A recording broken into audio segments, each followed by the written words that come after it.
Hey guys, in this video I'll show you how you can add a social media link to your YouTube channel. We want to click on our icon right here in the right corner.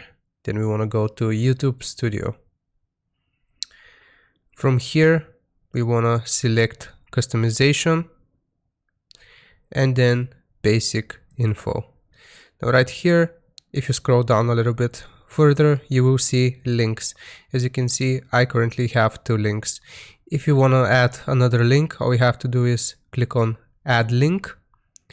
Then you need to type a link title. I'm going to do YouTube homepage.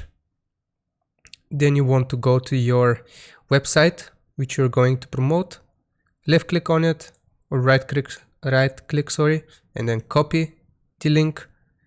And then you paste the URL here. Right click, paste. Okay. So after you're done with that, you want to click on publish. And now if I view my channel, welcome boys. As you can see, I have 3 links instead of 2 previously. So if I just click on the YouTube homepage one, as you can see, it takes me to the homepage. I hope you found this video useful. Leave a like and sub, show it some love, and I'll see you next time. Bye.